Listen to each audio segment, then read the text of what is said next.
भजन किसका करें, सत्य का अभाव नहीं है और उसे मिटाया नहीं जा सकता। द्रष्टव्य है कि सत्य क्या है। महाकुंभ के अवसर पर चंडीद्वीप हरिद्वार में दिनांक 10/4/86 की जनसभा में स्वामी श्री अड़गड़ानंद जी का ये पहला प्रवचन है, भजन किसका करें। बंधुओं, सागर मंथन के परिणाम में निकले अमृत घट से कुछ अंश इन्हीं स्थलों पर छलक गया था जहाँ कुंभ मेलों के आयोजनों का इतिहास है। ये आयोजन इसलिए होते हैं कि उस अमृत तत्व के शोध की विधि मिल जाए। यह नहीं कि मेले में आए, स्नान किया, दृश्य देखा और लौट गए। ये जो कुंभ मेले लगते हैं मात्र इतने के लिए ही लगते हैं कि धर्म के विषय में, इष्ट के विषय में, अपने कल्याण के रास्ते में हमारी जो भ्रांतियाँ हैं मिट जाए। संप्रति श्री मद् भागवत गीता और अन्य योग शास्त्रों के अनुसार एक परमात्मा और उसकी प्राप्ति की एक निर्धारित क्रिया के स्थान पर असंख्य पूजा पद्धतियाँ प्रचलन में हैं। कोई कहता है गाय धर्म है, कोई कहता है पीपल धर्म है, तो कोई वर्ण और कोई आश्रम का महत्व बताता है। अतः यह प्रश्न उलझता ही चला जाता है कि सनातन धर्म क्या है। आज का प्रश्न भी ऐसा ही है कि इष्ट कौन है, भजन किसका करें। दुनिया में सबसे अधिक धार्मिक भजन चिंतन करने वाला, पूजा पाठ करने वाला हिंदू ही है। परंतु आश्चर्य की बात तो यह है कि धर्म के प्रति इतना आस्थावान हिंदू जीवन के अंतिम समय तक यह निश्चय ही नहीं कर पाता है कि हमारा इष्ट कौन है, हम किसकी पूजा करके कल्याण को प्राप्त हो सकते हैं। इसके मूल में देखा जाए तो बहुदेवावाद का प्रचार ही एक निष्ठ होने से सबसे अधिक बाधक सिद्ध होता है। एक ही परिवार में 10 सदस्य हैं तो सबके देवता अलग अलग हैं। कोई हनुमान का भक्त है तो कोई शिव का, कोई देवी का, तो कोई किसी अन्य देवता का। अपने अपने देवी देवताओं के लिए लोग एक दूसरे से झगड़ा भी करते देखे जाते हैं।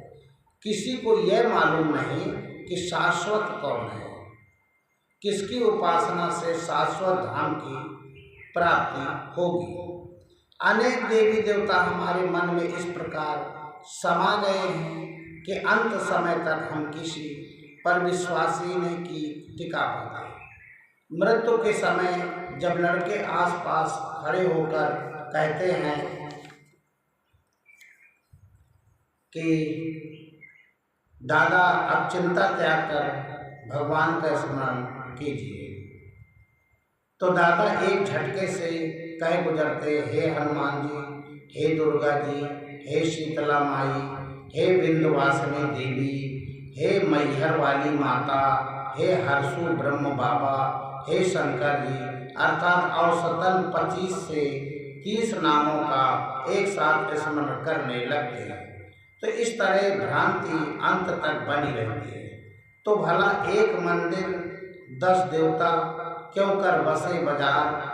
हृदय एक मंदिर है जो एक परमात्मा को अपने अंदर स्थान दे सकता है, उसमें अनेक लोगों को स्थान नहीं दिया जा सकता।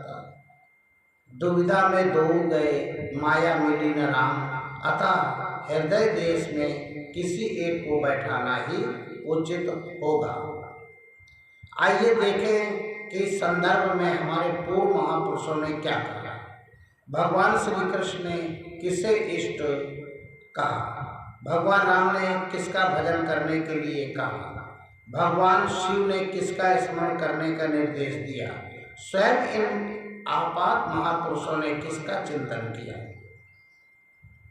केवल इतनी ही बात आप क्यों ज्यों का त्यों मान लीजिए तो न संदेह है और न भविष्य में होगा।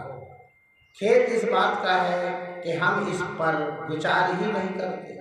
कदाचित विचार आता भी है तो हम इतने भयभीत हैं कि इस विषय में अपने निर्णय को बदल नहीं पाते कि कहीं कहीं यही पुराने वाले देवता महाराज नाराज ना हो जाए, दुख ना देते।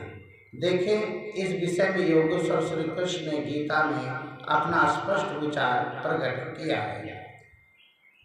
मामोपेत्य पुनर्जन्म दुखालय शाश्वतम् नानाप्नुवन्ति महात्मानः संसिद्धिं परमां गतः।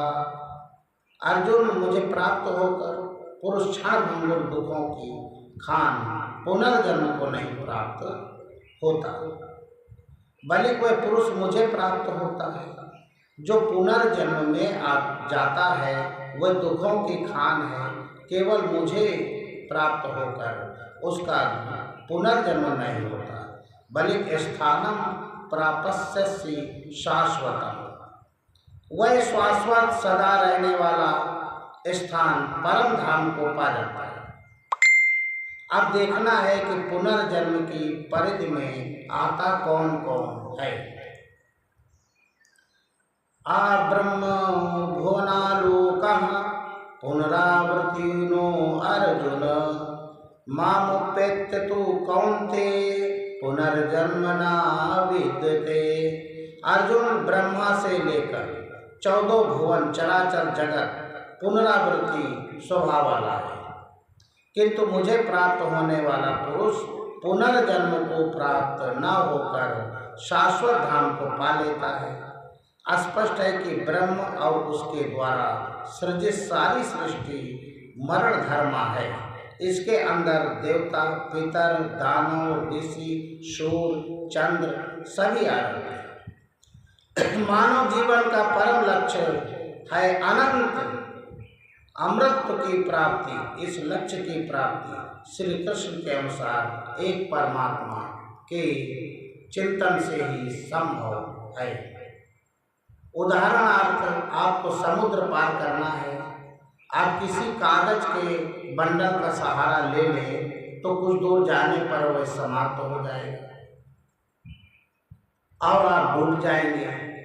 इसी प्रकार अन्य कोई भी साधन जो स्वयं डूबने वाला है, कमजोर है, उसे ग्रहण करके पार जाने की आशा करना दुराशा मात्र होगी। इसी प्रकार जो स्वयं मरण धर्मा है, नश्वर है, वह आपको शाश्वत धाम नहीं दे सकता, अमृत तो नहीं दे सकता। हाँ, अमृत तो अवश्य दे सकता है। अतः एक परमात्मा का चिंतन ही गीता का उपदेश है। जब गीता के अनुसार देवता असस्व है और दुखों की खान है, तो फिर उनकी पूजा क्यों होती है? इस पर श्री कृष्ण ने बताया, अध्याय 7 से 20। अर्जुन, जिनकी बुद्धि कामनाओं से आक्रांत है, ऐसे मूढ़ बुद्धि युक्त लोग ही अन्य देवताओं की पूजा करते हैं। यहाँ वहाँ देवता नाम की कोई सक्षम वस्तु नहीं होती, किंतु जहाँ भी पानी में, पत्थर में, वृक्ष में लोगों की श्रद्धा झुकती है, वहाँ पर मैं ही स्वयं खड़ा होकर उनकी श्रद्धा को पुष्ट करता हूँ, फल का विधान करता हूँ। अर्थात इन पूजने वालों को फल तो मिलता है, लेकिन वह भोगने में आकर नष्ट हो जाता है।